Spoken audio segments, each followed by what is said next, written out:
color of the clothes or the colors of anything around you, does it have some impact? You need to understand this. How color happens, first of all. Why seems to be white right now is because when the light falls on it, it reflects all of it, so it looks white. Why this seems to be red right now is not because it's red, it is just that it holds back all the colors and only reflects red. That's why you're seeing red. And what is red for you may not be red for some other creature. If you dress up really jazzy colors and go and stand in front of your dog, he looks at you in an uninterested way because he doesn't see any color, he sees everything black and white. Do you know this? Don't dress up for him, okay? Dog lovers, I'm saying. You wear only black and white, dog lovers. Nothing else works. You don't impress him with red, green, blue and whatever. So color is not what it is, color is what it gives away. What you reflect will be your color, what you hold will not be your color. This is the nature of life, not just of color. This is the nature of life itself. Today, if you radiate love, people will see you as a loving human being. If you hold back all your love because you have a love bank, you're full of love but you don't radiate, people will think you're that. If you radiate joy, people will think, oh, he's a joyful person. If you are a joy bank, you held back all your joy because you want to take it to heaven, people won't experience you as a joyful human being, isn't it? What you give away is always your quality, isn't it so? So that is not just for a human being, that is the nature of the existence itself. What is thrown away is the quality of that substance. Now this reflects everything, so this is white. That reflects only red, so it is red. That reflects only blue, so it is blue. Everything else is held back. What it holds back, you don't see. What it gives away is what you see. So, how is color significant for human consciousness as such, or for any kind of spiritual process? It is significant in the sense that the color that you reflect will naturally add to the aura that you carry. People on the ascetic path don't want to wear anything because they don't want to add any new things to them. They just want to work with what they have, they don't want to take on anything more. What you are right now, to work that out is quite substantial. Adding one more thing and one more thing, it complicates. So they don't want anything, they walk naked. If socially walking naked is difficult, they will put on one little loincloth so that socially there is no issue. But the idea is, they don't want to take on anything more than what they are. They know what they are is substantial. There are other aspects to it, that's different. I'm saying about the color. So orange,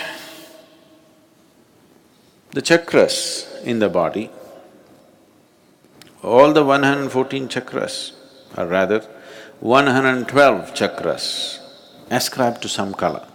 The two do not ascribe to any color because they are not physical in nature.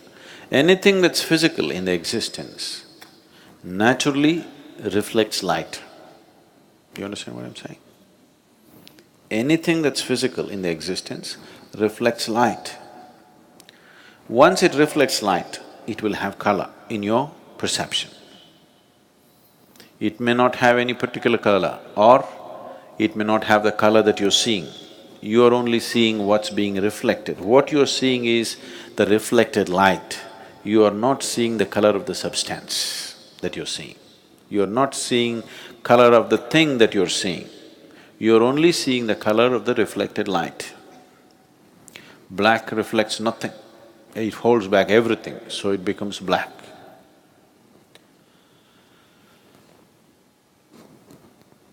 You see, we say the grass is green. No, the grass is not green.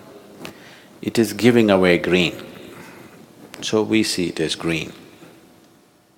The sky is blue. No, no, no. Sky is not blue. You go there and see, there is no blue out there. Sky is blue for a completely different reason. Because the refraction quality of the color blue is different from the other colors, that's why the sky is blue. So why is it that spiritual processes, for different types of processes, we use different kind of colors is, those who are on a path where they don't want to gather anything, they will wear white. Those who are into a different kind of sadhana, if their sadhana is mild, but they're on the spiritual path, but they're involved with various aspects of life, they don't want to gather life around them. They want to be participating in life, but they don't want to gather anything. Such people will choose to wear white. People who are on a more intense sadhana, which is oriented towards a particular chakra in the body, which is known as agna, between the eyebrows, they will wear orange because the color of the chakra is orange. They want to radiate that color because the whole process is about enlightenment and reaching to that state of knowing, opening up that dimension of perception which is referred to as the third eye. So they will seek always ochre or orange color because that is the color of the agna.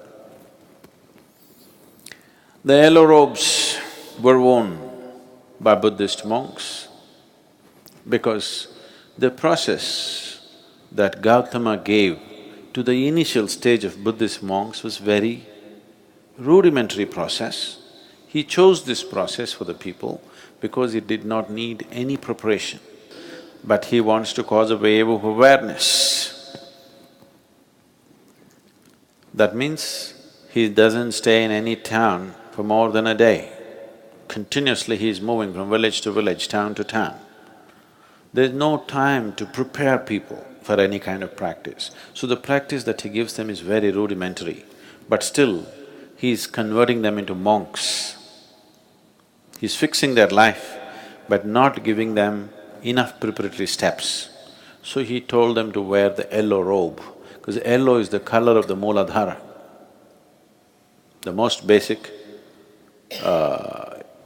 chakra in the body is Mooladhara. So he wants them to be stable. For a monk, the most important thing is he practices stability in his life. So he just wants them to be stable. They don't have to fly off into a blissful experience, they don't have to get enlightened right now, they don't have to get anywhere. They just have to learn to be stable because he is preparing soldiers to shake the world with awareness. So he told them to wear yellow robes. Later on, when they graduated to what he called as arhats, the arhats in the Buddhist tradition wore ochre robes, that is orange, as all the Indian sannyasis wear. But then after Gautama passed away, when they tried to spread the Buddhist way of life, people in India, there were at least 30% of the population were sannyasis or monks by nature. By culture, it was just like that. So this one more set of monks, they just accepted them and they became kind of part of them. They couldn't maintain a distinct identity. So from ochre, they shifted to a little more maroonish color, more for an identity's sake, because they would simply mix with all the other yogis and monks who were walking all over the place. So they wanted to set up a distinct identity, so they switched to a little maroonish color later on. But the basic Buddhist color is still yellow, because yellow is the color of the Mooladhara and it can be taught without preparation.